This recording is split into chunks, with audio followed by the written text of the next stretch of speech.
assentado sobre o trono, tu és santo, tu és santo, assentado sobre o trono.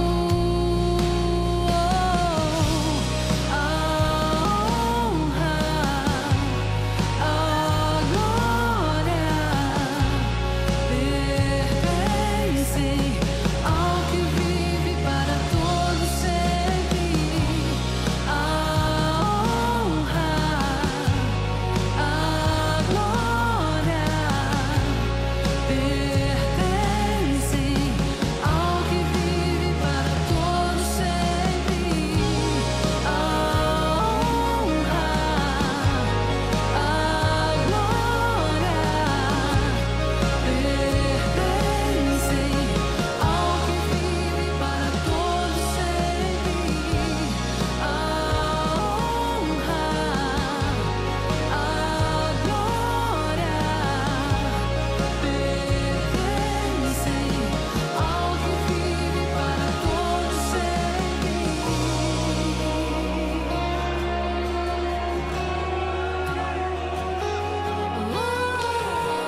força e todo o poder. Sobre o mais alto e sublime trono tu estás. Não há outro, não há outro. Tu és o nosso Deus, digno de receber a glória, a honra, a força e todo o poder. Sobre o mais alto e sublime trono tu estás. Não há outro, não há outro. Tu és o nosso Deus, digno de receber a glória, a honra, a força e todo o poder.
Graça e paz, queridos.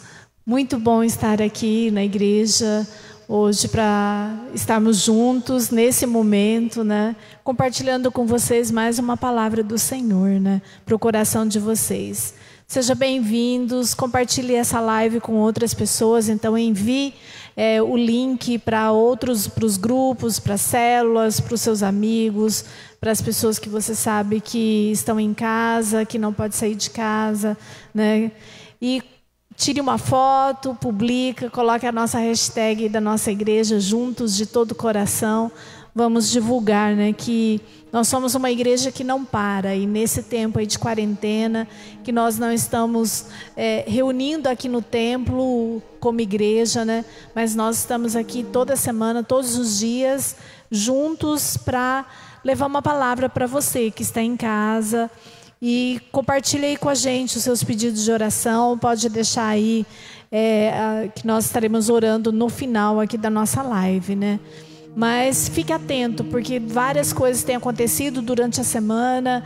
A programação da nossa igreja, como eu disse, é uma igreja que não para. Nós estamos com muitas coisas acontecendo. Então fique atento aí aos nossos recados.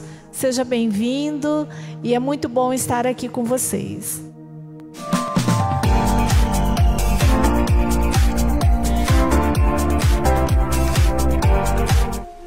Olá, você está passando por um momento difícil? A sua família está passando por um momento difícil? Nós queremos ajudar você. Por isso abrimos uma central de oração. Você pode ligar para nós e receberá uma oração. Esse momento é muito especial porque cremos que a oração e a fé podem mudar a sua história. Também criamos no site da nossa igreja um link onde você pode deixar registrado o seu pedido de oração. Dessa maneira, nós queremos ajudar você, unindo a nossa fé, unindo o nosso coração nesse momento. E cremos que essa fé junta vai fazer toda a diferença para a sua vida. Entre em contato pelo nosso site e pelo nosso telefone que vai aparecer aqui na sua tela.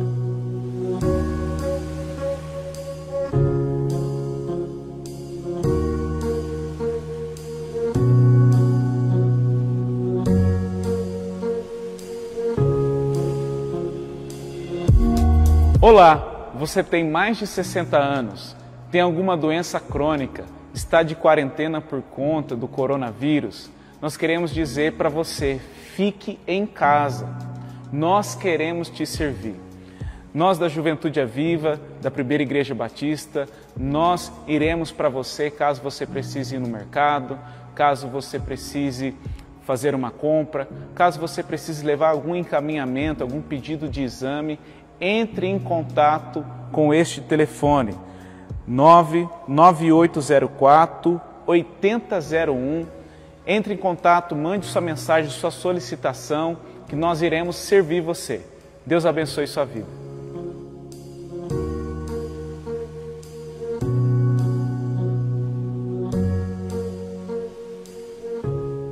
Juntos de todo o coração. Essa é a nossa live diária e eu quero convidar você para participar. Veja e fique atento à nossa programação semanal. Segunda-feira, às 19 horas. Terça-feira, às 19 horas, nossa célula pastoral. Quarta-feira, às 19, você participará da célula online. Então fale com o seu líder de célula e participe. Às 20 horas, nossa live aqui. Live Juntos de Todo o Coração, em especial na quarta-feira, às 20 horas. Quinta, sexta e sábado, às 19. Domingo é dia de celebração, às 9 horas e às 17 horas. Você pode participar, você pode compartilhar, você pode chamar os seus amigos para ouvirem uma palavra de Deus. Deus tem uma palavra para o nosso coração. Deus tem uma palavra para cada dia de nossas vidas. Nós queremos compartilhar com você o que Deus está falando, o que Deus está fazendo. Não fique de fora.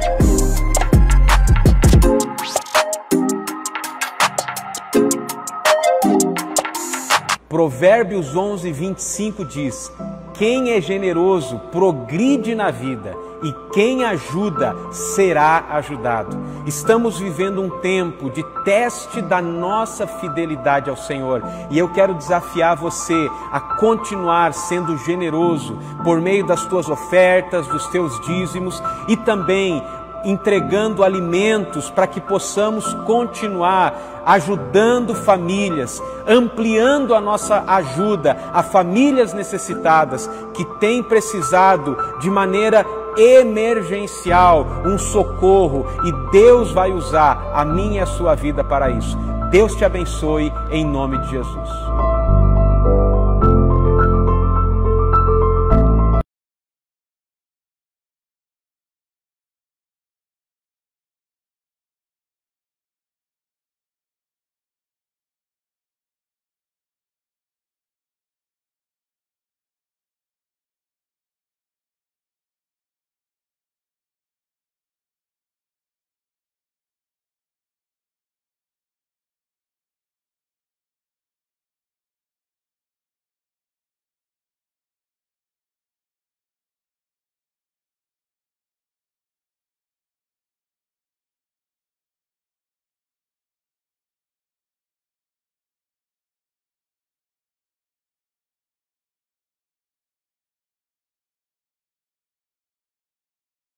Pedido para que você compartilhe o link da nossa transmissão com seus familiares, com seus amigos, compartilhe no Facebook, encaminhe por meio do WhatsApp, encaminhe para as pessoas que você sabe que precisam receber uma palavra do coração de Deus para o coração dessas pessoas, dos seus amigos, dos seus familiares. Precisam receber uma oração. Aqueles que estão às vezes nesse momento estão preocupados, angustiados, ansiosos. Eu quero sugerir a você, pedir para você que você compartilhe essa transmissão nas suas redes sociais, compartilhe aí de alguma maneira para que as pessoas, o maior número possível de pessoas, possa ter acesso à palavra de Deus. Eu quero compartilhar uma palavra que o Senhor colocou no meu coração nesse final de semana. Eu recebi nesse final de semana uma meditação de um irmão muito querido de Campo Grande, o irmão Arão Coelho Salgado. E ali, ouvindo essa meditação, refletindo sobre aquilo que esse irmão querido compartilhou e ensinou, é alguém com quem eu aprendo muito, é alguém por quem eu tenho uma grande admiração, uma grande consideração. Então eu senti o desejo de compartilhar nesta noite um pouco daquilo que eu recebi nesse final de semana. Eu peguei aqui aquela meditação, peguei a palavra de Deus, comecei a ler, comecei a orar e buscar algo que eu pudesse compartilhar para a sua vida. Então eu só quero dizer que é algo que eu estou me baseando numa meditação que eu recebi, e também estou compartilhando algo que Deus colocou no meu coração. E eu quero começar essa reflexão fazendo uma pergunta para você. Como é que está o seu relacionamento com Jesus? Como é que está o seu relacionamento com Jesus Cristo? Nós celebramos neste final de semana a Páscoa. Na Páscoa nós rememoramos a morte e a ressurreição de Cristo. Na Sexta-feira Santa nós lembramos a crucificação de Cristo. E no domingo de Páscoa, a sua ressurreição ao terceiro dia. O símbolo da Páscoa não é um coelhinho de chocolate. O símbolo da Páscoa não é um ovo de chocolate. O coelho e o ovo são símbolos de fertilidade, foram introduzidos nessa festa por meio ou por causa, com uma origem em religiões pagãs. O símbolo da nossa fé é a cruz de Cristo que está vazia, e o símbolo da Páscoa é o túmulo do nosso Senhor, que também está vazio. O Senhor Jesus morreu crucificado. O Senhor Jesus foi sepultado, mas Ele não continua crucificado e Ele não continua sepultado, porque Ele ressurgiu dentre os mortos, e esta é a razão da nossa esperança. É por isso que nós podemos crer que um dia Ele voltará para buscar uma igreja santa, imaculada, e Ele vai levar essa igreja para reinar com Ele. Mas a pergunta é: como está o seu relacionamento com Cristo? Quando nós olhamos para esse momento da Páscoa que nos é relatado nas Escrituras Sagradas, nós encontramos 4 tipos de pessoas, 4 grupos de pessoas que nós podemos agrupar no seu relacionamento com Jesus. A Bíblia nos mostra, pode nos mostrar mais, mas eu preferi agrupar em 4 grupos de pessoas, dividir em 4 grupos de pessoas a espécie ou a maneira de se relacionar com Cristo, de acordo com a maneira como elas agiram ou reagiram ao Senhor Jesus. Quais grupos são esses? E quais grupos, ou em qual desses grupos, eu e você podemos nos encaixar? Com qual desses grupos nós mais nos identificamos? Essa é a palavra que eu quero deixar para você nessa noite. Qual é o primeiro grupo que eu identifico? O primeiro grupo que eu identifico é o grupo das pessoas que crucificaram Jesus. Pessoas que por ação ou omissão acabaram levando Jesus para a cruz do Calvário. Quem são essas pessoas? Quem foram essas pessoas? Nós podemos identificar Judas, aquele que traiu Jesus. Nós podemos identificar os líderes religiosos da época de Jesus, que levaram Jesus até o Império Romano, até as autoridades que representavam o Império Romano, e exigiram que aquele homem fosse condenado, que Jesus fosse condenado. Nós podemos encontrar as autoridades, e aqui representado por Pôncio Pilatos, aquele homem que lavou as mãos e pela sua omissão acabou então levando Jesus à cruz do Calvário. O que esse grupo tem de comum? O que esse primeiro grupo das pessoas que crucificaram Jesus tem em comum? Eles colocaram os seus interesses econômicos, religiosos ou políticos acima do conhecimento da verdade. Quando você olha para essas pessoas, Judas era um homem que conhecia a verdade. Judas conviveu com Jesus durante aproximadamente 3 anos. Judas viu Jesus ressuscitar os mortos. Judas presenciou Jesus expulsar demônios, curar os enfermos. Mas ele trocou Jesus por 30 moedas de prata. Ele colocou a sua ganância, ele colocou o seu interesse econômico acima daquilo que ele tinha presenciado, do poder de Jesus Cristo. Ele sabia que estava diante do Filho de Deus, mas ainda assim ele o traiu. Os líderes religiosos da época de Jesus, Jesus acabou se tornando uma ameaça para a religião do seu tempo. Jesus não cabia no judaísmo. A Bíblia nos mostra, por exemplo, que Jesus ele não guardava o sábado da maneira como aqueles líderes religiosos exigiam. Jesus não vivia e não pregava de acordo com aquilo que aqueles homens exigiam na sua religiosidade. Jesus colocava padrões inclusive mais altos do que a religião da sua época exigia, como por exemplo, no caso do adultério, no caso do divórcio. Quando Jesus olha e diz assim: se alguém olha para uma mulher e a deseja no seu coração, já cometeu com ela adultério? Alguém que é casado? Isso era muito além daquilo que a lei exigia. Todavia, esse mesmo Jesus, diante de uma mulher adúltera, ele diz assim: quem não tiver pecado, atire a primeira pedra.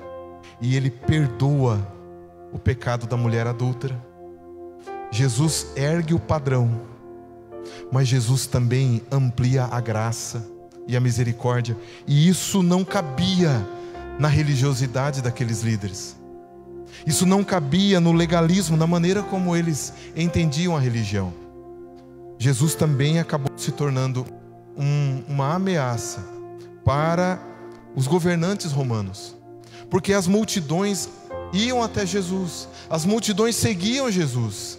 E o Império Romano, então, ele não permitia que nos seus domínios alguém exercesse liderança que não fosse submetido ao César, ao imperador romano.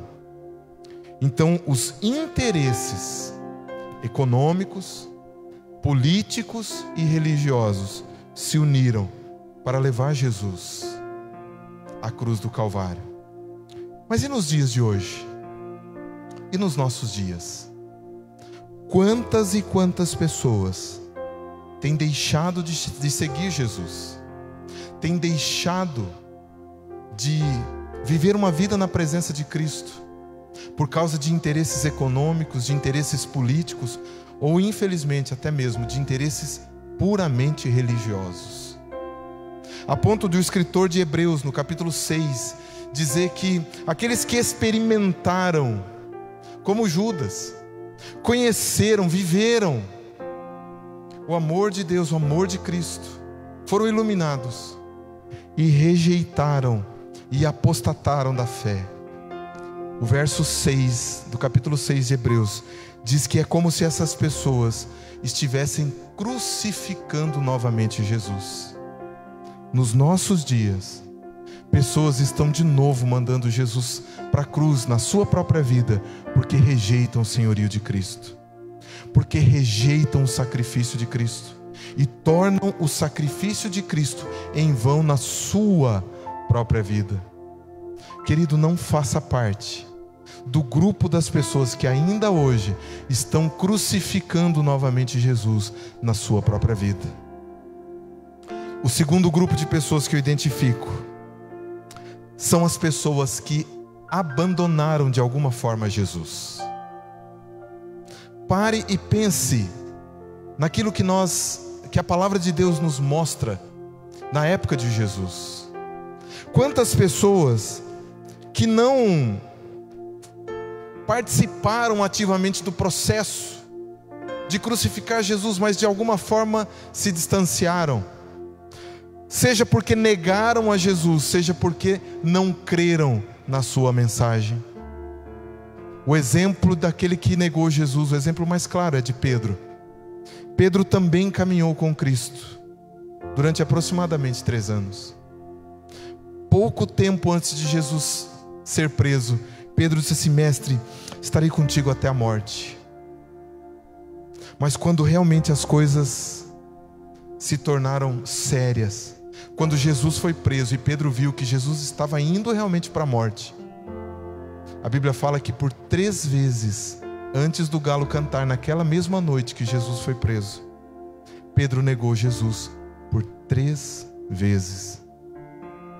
Um outro grupo daqueles que abandonaram a Jesus é o grupo daqueles que se tornaram incrédulos, que não creram em Jesus. O exemplo maior é Tomé. Mas nós encontramos os discípulos no caminho de Emaús, que mesmo sabendo e conhecendo as palavras do Mestre, eles estavam perplexos, estavam perdidos, não sabiam no que acreditar. E quantas pessoas nos nossos dias têm negado a Jesus, ou têm simplesmente caído na incredulidade. Quais são os motivos que levam alguém a negar Jesus? O principal deles é o medo. Pedro teve medo de também ser preso, também ser açoitado, também ser crucificado, se dissesse que seguia a Jesus, se afirmasse que era um cristão, um seguidor de Cristo. E por causa do medo, ele preferiu então dizer que não conhecia Jesus, não sabia quem era, não sabia de quem se tratava, a ponto de ficar irado, ficar irritado, quando uma criada do sumo sacerdote insistiu que ele era um seguidor de Cristo. Quantas pessoas hoje têm se calado, negado a sua fé, por medo do que as pessoas vão dizer, medo do que a família vai dizer, medo de ser cobrado, medo de ter os seus pecados apontados e confrontados. O que leva as pessoas à incredulidade? Muitos motivos, mas um deles, querido, que eu quero compartilhar com você é a decepção. É a dificuldade de lidar com a frustração das expectativas. Se você olhar para o tempo de Jesus, muitas pessoas, multidões seguiam a Jesus. Em todo lugar que Jesus estava, muitas pessoas acorriam aonde ele estava para ouvirem seus ensinamentos. Eles eram curados. Milhares de pessoas presenciaram Jesus multiplicar 5 pães e 2 peixinhos. Uma multidão viu Jesus ressuscitar Lázaro. Uma multidão viu Jesus curar um cego em Jericó. Mas muitas dessas pessoas abandonaram Jesus. Você sabe por quê, querido? Porque eles tinham uma expectativa. A expectativa era que Jesus iria restaurar a independência do reino de Israel. Israel, na época de Jesus, vivia sob o jugo do Império Romano, sob a dominação romana. E muitas pessoas tinham a expectativa de que Jesus era alguém que viria para reinar, para expulsar os invasores e restabelecer o reino de Israel. Então muitas pessoas, quando perceberam que aquilo que Jesus estava oferecendo não era a expectativa delas, elas simplesmente abandonaram Jesus, deixaram de segui-lo. Será que isso acontece nos nossos dias, nos dias atuais? Será que pessoas deixam de seguir a Jesus? Deixam de estar na presença de Deus, em comunhão com o corpo de Cristo, por causa da frustração das suas expectativas? Ah, querido, infelizmente isso acontece muito. Infelizmente isso acontece demais. Agora pense comigo. Se você está disposto a servir a Deus apenas enquanto Ele faz a sua vontade, então não é Ele que é o Deus. O Deus é você.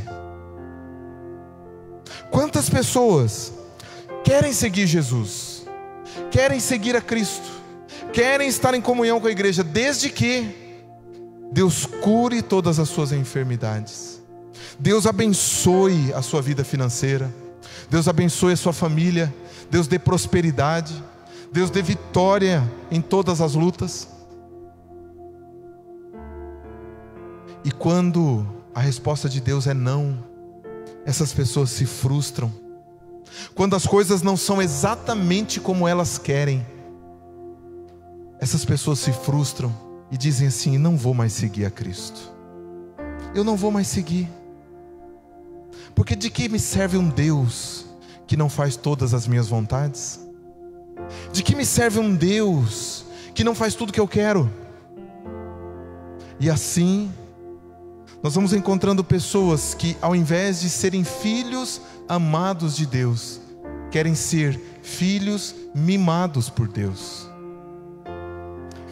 Quando eu olho para a palavra de Deus, o melhor exemplo que me vem para não fazer parte desse grupo daqueles que abandonam a Cristo porque Cristo não atende às suas expectativas, é o exemplo que eu encontro no livro de Daniel, no capítulo 3. Em Daniel capítulo 3, a Bíblia nos fala de Sadraque, Mesaque e Abidnego. E a Bíblia nos mostra então que o rei manda fazer uma estátua e determina que todo aquele que não se dobrasse diante daquela estátua seria lançado numa fornalha, seria lançado num fogo ardente. E a resposta daqueles homens, quando eles são confrontados com a ordem do rei, porque quando eles não se prostram, sempre tem um dedo duro, né? Sempre tem um dedo duro. Alguém vai lá e diz assim: rei, tem uns homens aí que não estão se prostrando diante da sua estátua. E o rei manda chamar aqueles homens e diz assim: vocês vão se prostrar, senão vocês serão lançados na fornalha. E a resposta daqueles homens, irmãos, é algo muito sobrenatural, é algo muito poderoso. Eles dizem assim: rei, nós não vamos nos prostrar diante de outro Deus. nós não vamos nos prostrar diante da sua estátua, nós não vamos cometer o pecado da idolatria, nós não vamos nos prostrar diante de uma imagem. E se o Senhor, Rei, quiser nos lançar na fornalha, nos lançar no fogo, o nosso Deus é capaz de nos livrar. Mas se Ele não quiser nos livrar, ainda assim nós vamos continuar servindo a Deus. A Bíblia diz que aquele rei mandou esquentar 7 vezes aquela fornalha e mandou lançar aqueles homens na fornalha. E quando o rei olhou, havia um 4º homem com eles, e o Senhor Deus deu livramento para aqueles homens. Mas, irmão, a lição mais preciosa que eu tiro não é a lição do livramento, porque o nosso Deus é um Deus que pode nos livrar. A lição mais preciosa que eu tiro é a lição de que a minha fé não pode depender do livramento. Eu não posso depositar a minha fé em Deus apenas se Ele me livrar de todos os males, de todos os perigos, de todas as dores, de todas as perdas. Meu irmão, nós estamos vivendo um tempo de epidemia, um tempo de praga, de doença. Eu creio na palavra de Deus, que diz que aquele que habita no esconderijo do Altíssimo, a sombra do Senhor Onipotente descansará. Poderá dizer: o Senhor é o meu Deus, Ele é o meu refúgio. 1000 cairão do seu lado, 10.000 à sua direita, e tu não serás atingido. Essa palavra é para mim e para você.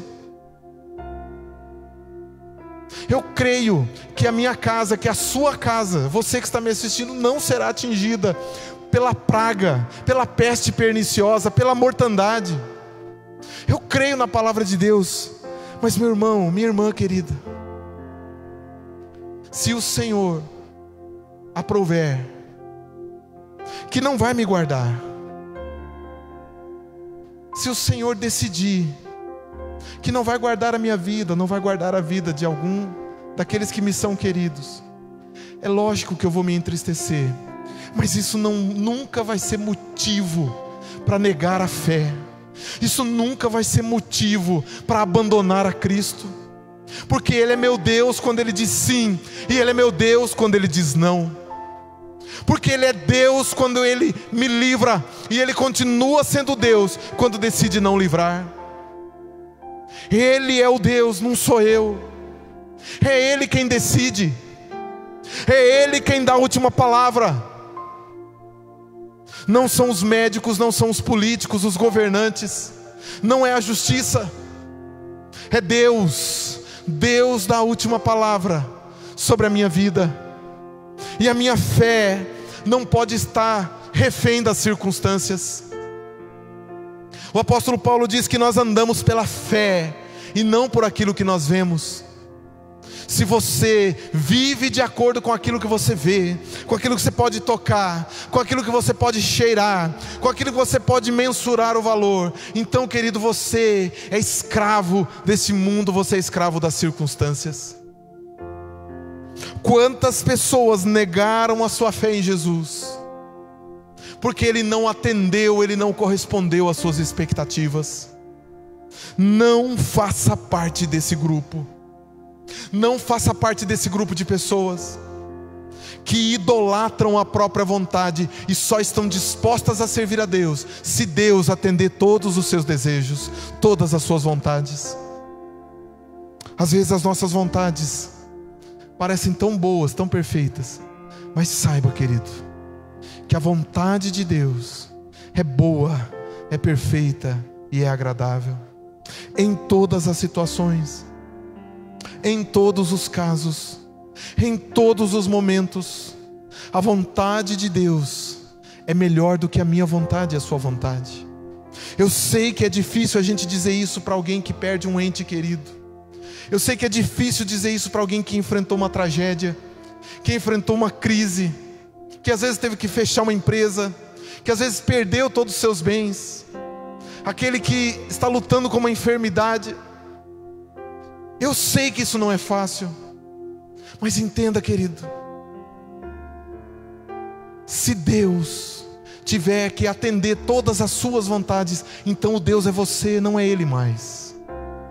Esteja disposto a servir a Deus. Esteja disposto a servir a Deus. Quando Ele te disser sim, quando Ele te disser não, ou quando Ele te disser espera, aguarda mais um pouco. Em todas as situações, esteja disposto a servir a Deus. Não faça parte do grupo das pessoas que negam a fé, ou que abandonam a fé em Jesus, por medo ou por frustração, por decepção.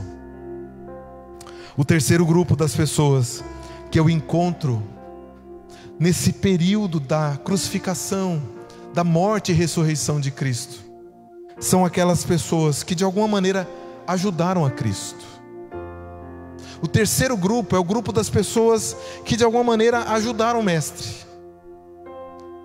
E nós encontramos na palavra pessoas que voluntariamente ou involuntariamente ajudaram a Jesus. E nós vamos encontrar aquela pessoa que a Bíblia nem menciona o nome, que forneceu o cenáculo para a última ceia de Jesus. Nós vamos encontrar a mulher de Pilatos, que teve um sonho e disse assim: olha, Pilatos, não se envolva com essa situação, esse homem é justo, tentando de alguma maneira ajudar a Cristo. Nós vamos encontrar José de Arimateia, que ao final da sexta-feira pede então o corpo de Jesus para sepultá-lo de uma maneira condigna. Nós vamos encontrar no capítulo 27 de Mateus aquele homem chamado Simão, o Cireneu, de uma região chamada Cirene, que involuntariamente estava passando por ali. E alguém então manda ele carregar a cruz de Cristo, porque Jesus já estava desfalecendo. Alguns estudiosos dizem que aquela cruz pesava mais de 60 quilos. E era um caminho longo e íngreme até o Gólgota. E aquele homem então assim meio que caindo de paraquedas ali, ele era do norte da África. E ele chega em Jerusalém e alguém manda ele sair carregando uma cruz. Às vezes a gente encontra pessoas na igreja assim, não é? Tem pessoas que você olha, você vê que o cara está mais perdido do que cego em tiroteio. Ele não sabe exatamente o que ele está fazendo ali, mas está disposto a ajudar, está disposto a contribuir. Mas esse terceiro grupo, meu irmão, minha irmã, são pessoas que não transformaram o mundo. Eles ajudaram, eles contribuíram de alguma forma. E é importante ter pessoas assim. É importante ter pessoas dispostas a ajudar, que veem uma necessidade e estão dispostas a contribuir, estão dispostas a abençoar, estão ali para serem solidárias. Às vezes nem sabendo exatamente como, nem porquê, mas querem ajudar. Talvez você seja parte de um grupo assim. Você quer ajudar. Em 2 Crônicas, capítulo 25, verso 2, a Bíblia nos fala do rei Amazias. O rei Amazias foi um homem que a Bíblia diz que ele fazia o que era reto diante de Deus, mas não com inteireza de coração. Esse é o problema desse terceiro grupo. Às vezes são pessoas que estão dispostas a ajudar, querem fazer o que é certo, querem fazer o que é correto, mas não estão dispostas a se doar, a se envolver, não estão dispostas a verdadeiramente servir a Cristo de todo o coração. Muitas querem ajudar sem se comprometer. Muitas querem ajudar desde que não tenham que se sacrificar. Você já viu pessoas assim? São pessoas que elas até estão dispostas a ajudar, mas elas, se você precisar de alguém que acorde de madrugada para orar, não dá para contar com elas, porque elas também não querem abrir mão do seu descanso. Elas estão dispostas a ajudar, mas se tiver uma festa, se tiver uma viagem, se tiver uma outra coisa interessante, elas vão acompanhar essa outra coisa interessante. porque elas querem ajudar, mas não com inteireza de coração. Elas querem ajudar até o limite daquilo que não as comprometa. Querido, não faça parte desse grupo. Faça parte do quarto grupo. Qual é o quarto grupo? O quarto grupo é o grupo das pessoas que permaneceram firmes nas palavras de Jesus de todo o coração. Depois que Jesus ressuscitou, Ele apareceu diante dos seus discípulos. Ele disse: olha, vocês vão permanecer em Jerusalém, até que do alto sejais revestidos com poder. E então vocês serão minhas testemunhas em Jerusalém, em Samaria, na Judeia, em todos os confins da terra. Todos os confins da terra. Ali na cidade de Jerusalém, ali na província da Judeia, ali na província de Samaria, que era do lado, e em todos os confins da terra. Depois de 3 anos de ministério, você sabe quantas pessoas permaneceram firmes, cumprindo essa ordem de Jesus? Atos capítulo 1, verso 15 diz que era em torno de 120 pessoas. Depois de 3 anos, depois de alimentar multidões, de ressuscitar mortos, de curar enfermos, de expelir demônios, de ressuscitar, ser visto por muitos, 120 pessoas permaneceram firmes. 120 pessoas cumpriram as palavras de Jesus.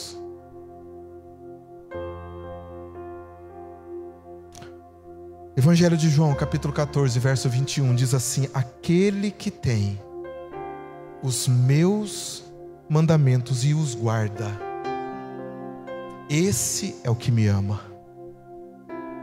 É nesse grupo, meu irmão, minha irmã, que nós precisamos fazer parte. Estes serão amados de meu Pai, de Jesus, e eu me manifestarei a eles.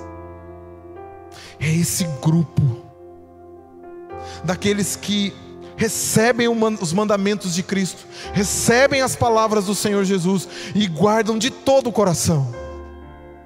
Não é guardar no sentido de abrir uma gaveta e esconder, de colocar dentro de um cofre e trancar, não. É guardar no sentido de cumprir, de dar importância. Esse é o sentido do texto bíblico. Aquele que tem os meus mandamentos e os guarda para cumprir. Esse é o sentido do texto. Esse é o que me ama. Esse é o que me ama. Esse é o que será amado por Deus. E o próprio Senhor Jesus se manifestará a ele. E logo na sequência, Jesus começa a falar que havia de enviar o Consolador, o Espírito Santo da promessa. E aqui eu quero voltar lá para o capítulo 1 de Atos. 120 pessoas permaneceram firmes em oração. É por isso que eu creio, querido, que uma igreja ser pequena não é problema. Depois de 3 anos de ministério, 120 pessoas permaneciam em Jerusalém. Então o problema não é o tamanho de uma igreja.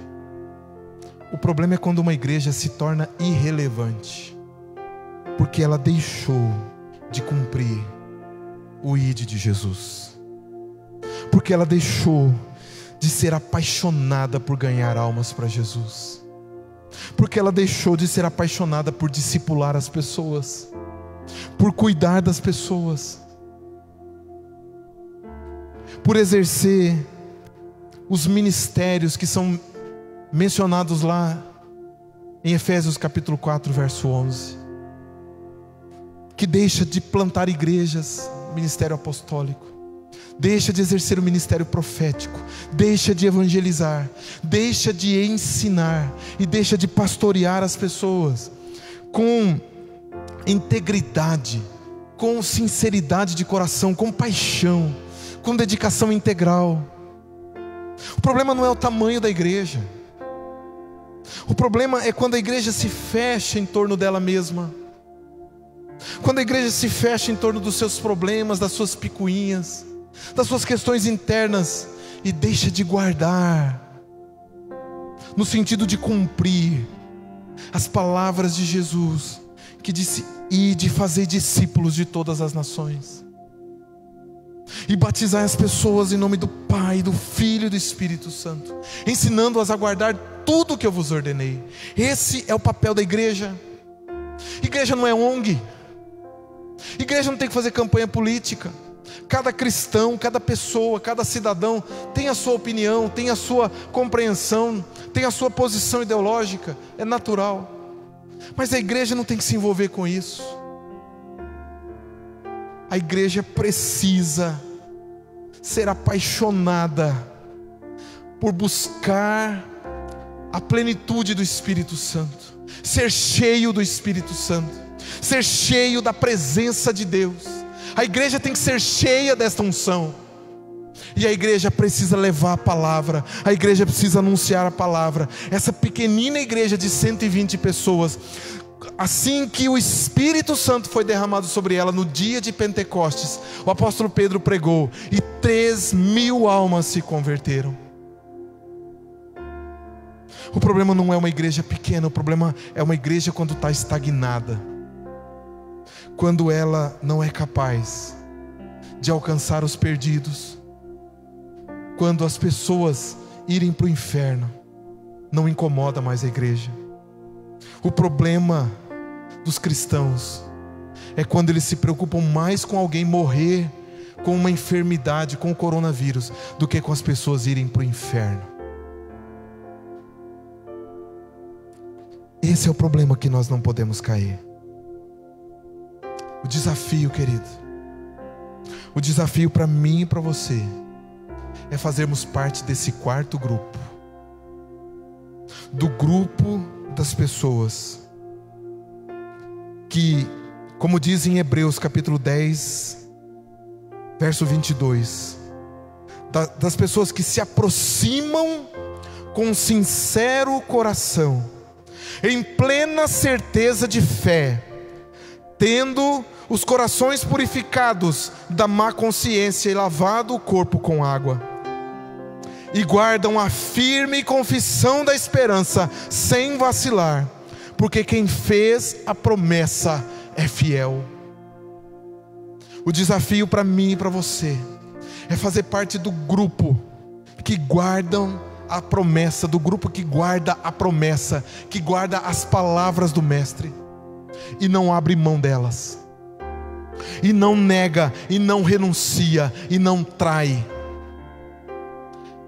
Essa é a palavra para o seu coração e para o meu coração nessa noite. De qual grupo você deseja fazer parte? Daqueles que crucificam a Jesus ainda hoje, daqueles que ainda hoje negam a Jesus ou abandonam a fé, daqueles que querem ajudar, mas não querem comprometimento, não querem compromisso? Ou você deseja fazer parte do grupo daqueles que de todo o coração querem servir a Jesus? Se você deseja fazer parte desse último grupo, eu quero dizer para você que esta igreja não é uma igreja de pessoas perfeitas. Essa igreja não é uma igreja de pastores perfeitos. Pelo menos eu posso falar por mim. Se para ser pastor dessa igreja tivesse que ser alguém perfeito, eu não estaria qualificado. Mas se você deseja fazer parte desse grupo, eu posso dizer para você: esta é uma igreja que, com seus defeitos, com as suas falhas, com as suas limitações, deseja servir a Cristo de todo o coração. Esta é uma igreja apaixonada por vidas. Essa é uma igreja apaixonada por ganhar almas e cuidar bem delas. E eu quero convidar você a assistir um vídeo que nós vamos colocar. Talvez você ainda não tenha feito um compromisso com Cristo. Não é o compromisso com uma placa de uma igreja. Eu quero que você assista esse vídeo e depois nós fazemos uma oração. Jesus disse: deixo-vos a minha paz vos dou. Não vou lá dou como o mundo a dá, não se turbe o vosso coração e não tenha medo. É possível que em tempos como esse, você esteja com medo, medo da escassez, medo de enfermidade, medo do desconhecido. Mas eu quero encorajar o teu coração a buscar o príncipe da paz. A Bíblia diz: buscar-me-eis e me achareis, quando me buscardes de todo o vosso coração. Você deseja entregar o seu coração a Jesus nesse momento? Você pode fazer orando a Ele e pedindo para que Ele entre no seu coração. Jesus disse: eis que eu estou à porta e bato. Se alguém ouvir a minha voz e abrir a porta, eu entrarei. Repita comigo de todo o coração, diga: Senhor Jesus, neste momento, eu me arrependo dos meus pecados e eu te convido, entra no meu coração. Venha governar a minha vida. A partir de agora, eu quero viver completamente em obediência ao Senhor. Em nome de Jesus. Amém. Se você fez essa oração, querido, se você fez esta oração, eu quero pedir, deixe o seu nome e o seu número de WhatsApp no link abaixo. E eu quero mandar um conteúdo exclusivo a você, de encorajamento e de crescimento espiritual. Deus te abençoe, em nome de Jesus.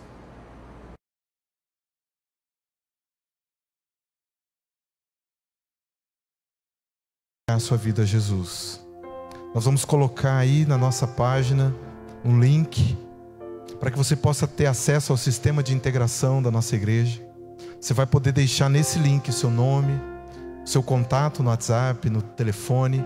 Nós vamos entrar em contato com você. Eu quero orar pela sua vida, quero convidar a pastora Divina aqui, quero junto com ela orar por todos aqueles que entregaram a sua vida a Jesus, por todos aqueles que nos acompanharam e colocaram também seus pedidos de oração. Eu quero orar pelas pessoas que estão hoje num leito de hospital, lutando contra essa enfermidade que tem afetado todas as nações. Nós recebemos aqui um pedido de oração, pedindo pela vida da Madalena e do Sebastião. São as duas pessoas na nossa cidade que foram confirmados até agora com o coronavírus. E nós vamos interceder também por essas vidas, para que eles possam ser curados, para que na nossa cidade não haja nenhum óbito por essa doença. Eu quero convidar você a fechar os seus olhos onde você estiver, e nós vamos rogar a Deus, nós vamos clamar pela misericórdia de Deus, vamos falar com Ele. Feche seus olhos. Pai, em nome de Jesus, eu te louvo, eu engrandeço o teu santo nome. Em primeiro lugar, Senhor, por todas as pessoas que têm tomado uma decisão ao teu lado, assistindo às nossas transmissões, que têm, ó Deus, recebido a palavra por meio dessas transmissões, por meio do vídeo que tem sido divulgado em todas as nossas plataformas digitais, e tem atendido, Senhor, esse apelo e tem entregado a sua vida a Jesus. Confirma a decisão de cada uma dessas pessoas. Escreve o nome dessas pessoas, Senhor, no livro da vida. Em nome de Jesus, que a decisão delas possa ser confirmada e que elas possam continuar firmes nos caminhos do Senhor. Eu oro, Senhor, por todos os nossos irmãos que mandaram algum tipo de mensagem durante essa live. Eu oro por todos aqueles que ainda vão assistir, e eu peço a bênção do Senhor sobre a família de cada um deles. Eu peço a bênção do Senhor sobre a saúde. Eu peço a bênção do Senhor sobre a vida financeira. Ah, Senhor, muitos estão preocupados, Senhor, com a sua empresa, com o seu empreendimento, com o seu trabalho, de não perder o trabalho, de não perder a fonte de sustento. Deus, sustenta o teu povo. Sustenta, Senhor, os nossos irmãos. Sustenta todo o teu povo espalhado na face da terra. Deus, eu quero orar agora, Senhor, e clamar a tua misericórdia por todos aqueles que estão agora num leito de hospital, lutando pela sua vida. Deus, visita cada irmão, visita cada irmã, visita cada pessoa, independentemente, Senhor, da sua denominação religiosa. Tem misericórdia, Senhor. Nós pedimos de uma maneira especial pela vida da Dona Madalena, do seu Sebastião, que estão na nossa cidade, Senhor. E nós pedimos, manda cura. Nós enviamos uma palavra de restauração, de restabelecimento da saúde dessas pessoas. Oh Deus, coloca a tua mão de poder sobre eles, Senhor. E sara, restaura a saúde, Pai, em nome de Jesus. Deus, por toda a nossa nação, nós te suplicamos, Senhor, tem misericórdia do Brasil. Faz cessar essa praga do meio do teu povo, em nome de Jesus. Abençoa a tua igreja, Senhor. Abençoa cada casa. Abençoa as pessoas que estão trabalhando nos hospitais, que estão trabalhando, Senhor, ó Pai, na coleta de lixo, estão trabalhando na segurança pública, estão trabalhando em locais que não tem como ficar em casa. Deus, tem misericórdia dessas pessoas, livra essas pessoas da contaminação. Oh Deus, abençoa, Senhor. Entra com a tua providência sobre cada vida, sobre cada um que está agora ansioso, preocupado. Ministra a tua paz. Nós enviamos uma palavra de consolo, de paz, para aqueles que estão, Senhor, em pânico, para aqueles que estão angustiados, para aqueles que estão pensando, Senhor, até mesmo em tirar a sua própria vida. Nós enviamos uma palavra de vida, e nós repreendemos todo espírito de morte, todo espírito de depressão. Nós declaramos a tua presença, oh Deus, no nome de Jesus, que a tua doce voz, a doce voz do teu Santo Espírito possa falar a cada coração. Em nome de Jesus é que nós oramos. Amém. Glória a Deus. Amém. Querido, Deus te abençoe. Vou passar aqui para a pastora Divina, para deixar uma palavra também, encerrando a nossa live. Deus abençoe a sua vida. Obrigado por nos acompanhar até aqui. Amém, queridos. Muito bom nós estarmos aqui juntos com vocês. E amanhã, às 19 horas, fique atento que nós temos a nossa célula pastoral, né? Venha participar com a gente, assista aí na tua casa, né? E nós agradecemos a sua atenção, esse tempo que você está conosco. Deus abençoe.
Pra seu